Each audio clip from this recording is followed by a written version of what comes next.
रंग सुर्ख या गंदमी होगा। सर के बाल हबशों की तरह होंगे, नाक चोंच की तरह होगी, बाई आंख से काना होगा, दाई आंख में अंगूर के बकदर नाखना होगा। उसके माथे पर काफ, अलिफ, फा और रा लिखा होगा, जिसका मतलब है काफिर, जिसे हर मुसलमान बआसानी पढ़ सकेगा।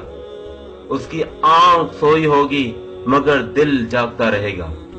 शुरू में वो ईमान और इस्लाह का दावा कर लेकर आए उठेगा, लेकिन जैसे ही थोड़े बहुत मुत्तबीन मुयस्सर होंगे तो वो नबूवत और फिर खुदाई का दावा करेगा। उसकी सवारी भी इतनी बड़ी होगी कि उसके दोनों कानों के दरमियानी फासला ही 40 गज का होगा। एक कदम ता हद निगाह मुसाफत को तय कर लेगा। दज्जाल पक्का झूठा और आला दर्जे का शोबदाबाज होगा। उसके पास गल्लों के ढेर और पानी की नहरें होंगी। जमीन में मदफून तमाम खजाने बाहर निकलकर शहद की मक्खियों की मानंद उसके साथ हो लेंगे। जब कबीला उसकी खुदाई पर ईमान लाएगा, दज्जाल उस पर बारिश बरसा देगा, जिसकी वजह से खाने पीने की चीजें उबल पड़ेंगी, दरख्तों पर फल आ जाएंगे। कुछ लोगों से आकर कहेगा, अगर मैं तुम्हारे माँ बापों को जिंदा कर दूं तो क्या तुम मेरी खुदाई का इकरार करोगे?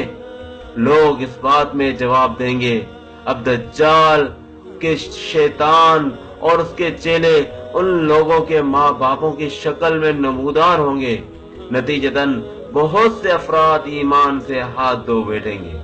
उसकी रफ्तार आंधियों से ज्यादा तेज और बालों की तरह रवां होगी। वो करिश्मों और शोबदाबाजियों को लेकर दुनिया के हर चप्पा चप्पा को रोंदेगा। तमाम दुश्मनान इस्लाम और दुनिया भर के यहूदी उम्मत मुस्लिमा के बुग़्ज़ में उसकी पुष्ट पनाही कर रहे होंगे। वो मक्का मुअज़्ज़मा में घुसना चाहेगा, मगर फरिश्तों की पहरेदारी की वजह से उधर घुस न पाएगा। इसलिए नामुराद और जलील होकर वापस मदीना मुनव्वरा का रुख करेगा। उस वक्त मदीना मुनव्वरा के 7 दरवाजे होंगे और हर दरवाजे पर फरिश्तों का पहरा होगा, लिहाजा यहाँ भी मुंह की खानी पड़ेगी। उन्हीं दिनों मदीना मुनव्वरा में 3 मरतबा जलजला आएगा, जिससे घबराकर बहुत सारे बेदीन और कमजोर ईमान वाले लोग शहर से निकलकर भाग निकलेंगे। बाहर निकलते ही दज्जाल उन्हें लुकमा तर की तरह निगल लेगा। आखिर एक बुजुर्ग उससे बहस और मुनाजरा के लिए निकलेंगे और खास उसके लश्कर में पहुंचकर उसकी बाबत दरियाफ्त करेंगे। लोगों को उसकी बातें शाख गुजरेंगी, लिहाजा उसके कत्ल का फैसला कर देंगे।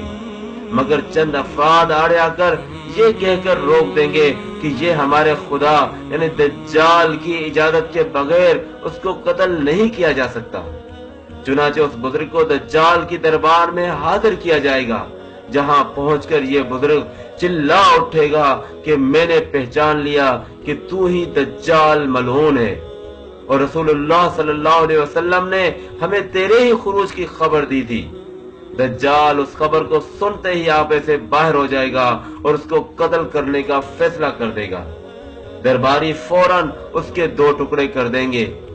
दज्जाल अपने हवारियों से कहेगा कि अब अगर मैं इसको दोबारा जिंदा कर दूं तो क्या तुमको मेरी खुदाई का पुख्ता यकीन हो जाएगा? ये दज्जाली ग्रुप कहेगा कि हम तो पहले ही आपको खुदा मानते हुए आ रहे हैं, अलबत्ता इस मौजूदे से हमारे यकीन से और इजाफा हो जाएगा। दज्जाल उस बुजुर्ग के 2 टुकड़ों को इकट्ठा करके जिंदा करने की कोशिश करेगा। इधर वो बुजुर्ग बवजह हुक्म इलाही खड़े हो जाएंगे और कहेंगे, अब तो मुझे और ज्यादा यकीन आ गया कि तू ही दज्जाल मलऊन है, और वो झुंझला कर दोबारा उन्हें ज़बह करने का चाहेगा, लेकिन अब उसकी कुदरत सल्ब कर ली जाएगी। दज्जाल शर्मिंदा होकर उन्हें अपनी जहन्नुम में झोंक देगा, लेकिन ये आग उनके लिए ठंडी और गुलजार बन जाएगी। उसके बाद वो शाम का रुख करेगा, लेकिन दमिश्क पहुंचने से पहले ही हजरत मेहदी अलैहिस्सलाम वहां पहुंच चुके होंगे। दज्जाल दुनिया में सिर्फ 40 दिन रहेगा। उसका पहला दिन 1 साल के बराबर, दूसरा दिन 1 महीने के बराबर और तीसरा दिन 1 हफ्ते के बराबर होगा। جبکہ باقی 37 دن عام معمول کے مطابق ہوں گے۔ امام مہدی علیہ السلام دمشق پہنچتے ہی زور و شور سے جنگ کی تیاری شروع کر دیں گے، لیکن صورتحال بظاہر دجال کے حق میں ہوگی، کیونکہ وہ اپنی مادی و افرادی طاقت کے بل پر پوری دنیا میں دھاک بٹھا چکا ہوگا۔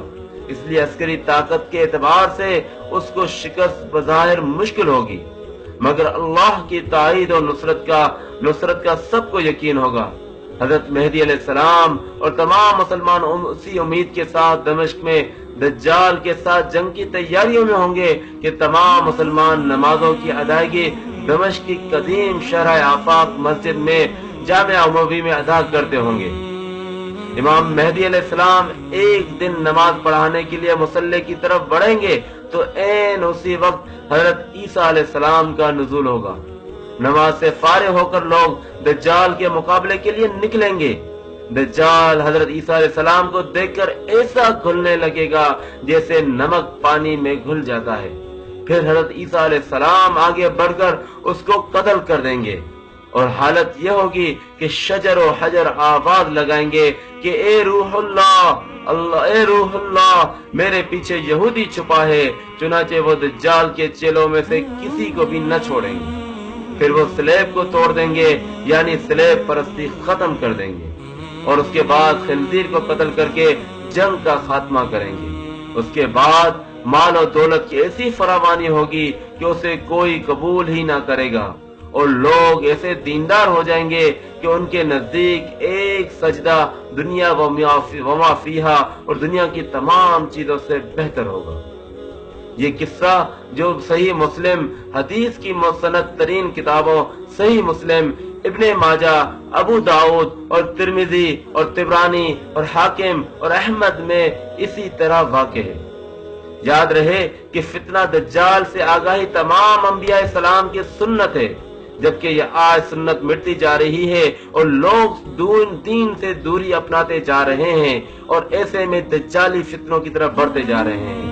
تو ایسے میں آپ کی یہ بھی ذمہ داری بنتی ہے کہ اس پیغام کو، اس حدیث کے پیغام کو، نبی کریم صلی اللہ علیہ وسلم کی جانب سے جو شیطان دجال کے متعلق جو علامات نشانیاں بتائی گئی تھی، ان کو آگے پھیلانا، آگے لوگوں تک پہنچانا آپ کی ذمہ داری بنتی ہے۔